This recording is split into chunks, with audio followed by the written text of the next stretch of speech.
Hi my students, today we will explain lesson 6.5 formulas and equations.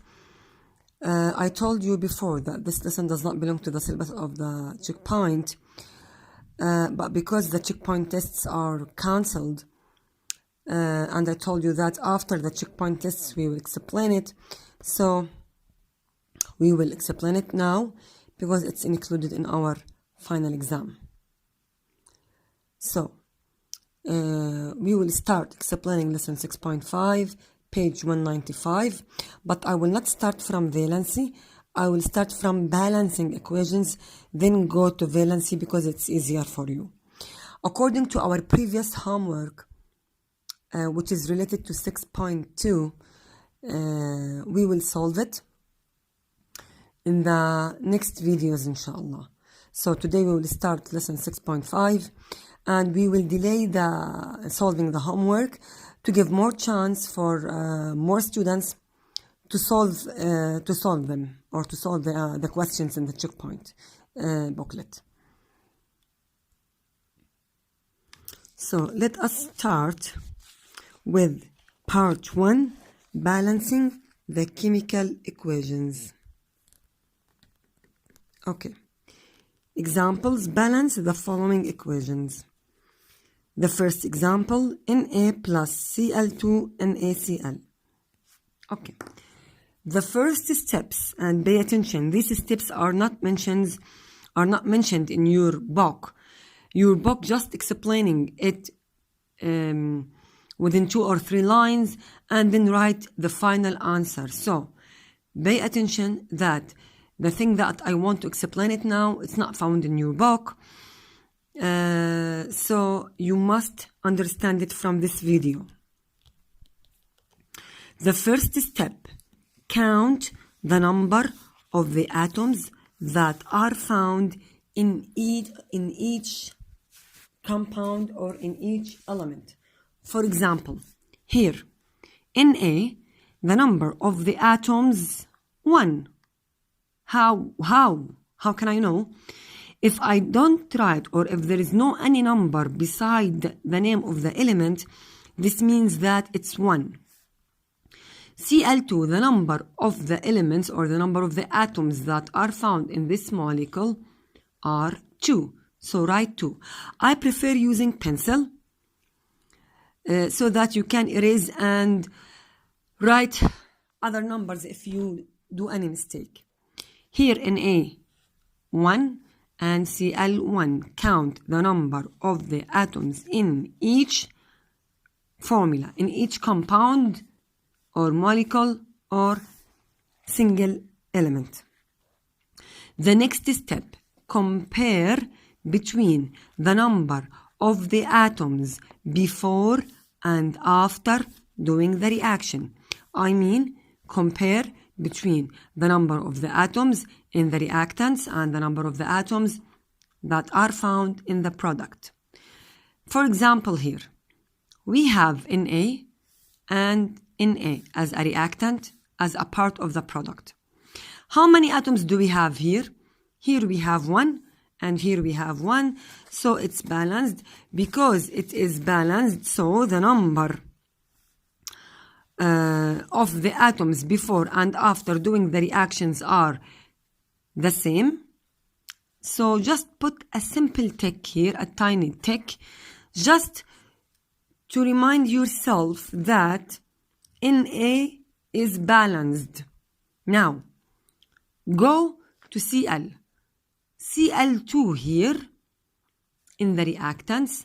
So the number of the chlorine atoms that are found before doing the reaction are 2.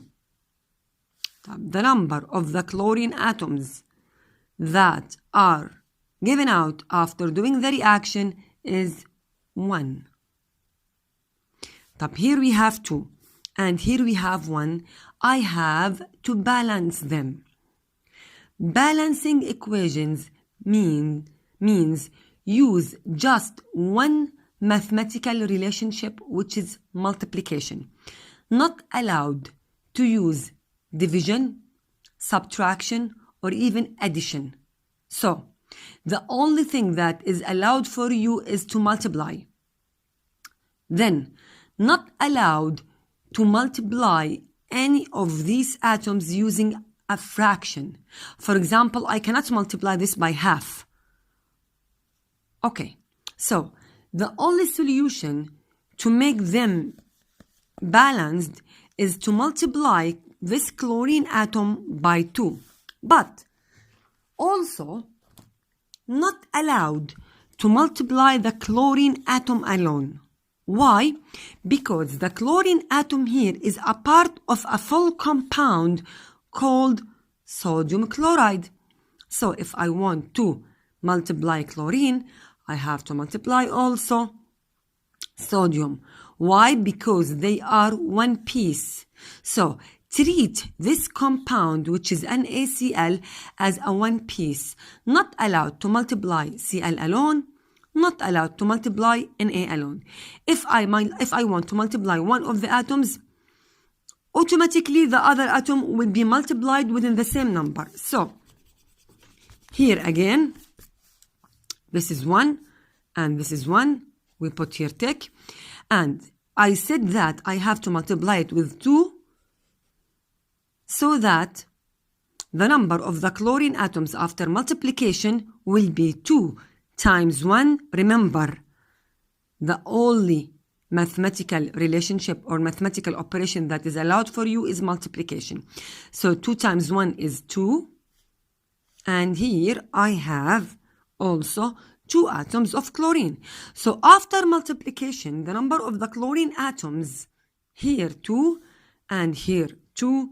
So it's balanced. But if we want to compare the number of the sodium atom, if we want to go back to the sodium atom, here the sodium atoms that are in the products will be 2 times 1 equals 2. So the number of the sodium atom here is changed from 1 to be 2. So here I have to rebalance it again to make the sodium atoms equal, the same number I mean. The only thing that I have to do it here is to multiply the sodium atom by 2. So 2 times 1 atom equals 2. Let us recheck it again. The number of the sodium atoms here, 2 times 1, 2. Here, 2 times 1, 2. So it's already balanced. Go to the chlorine, here 2 and here 2. After multiplication, so this is already balanced. Okay. I know that you want to ask me why we did not multiply Cl2 by 2, because here we put 2. Look, we have an addition in the middle. This addition, imagine that it's like a wall. So, if we multiply sodium with any number, chlorine does not be affected with this number. Chlorine is another thing here. But in the products, sodium chloride, which is NaCl, is a full compound, one compound. So, it is affected by any number.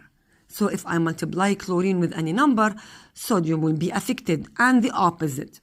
So remember, if you have an addition sign in between the molecules or the atoms, so the second atom, which is chlorine in this example, will not be affected by any number that is used to multiply the first element. Okay, let us explain another example. By the way, we have finished the first example. So, what is the answer? Multiply this by 2 and multiply this by 2. Type.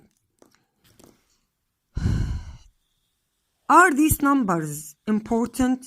Actually, no.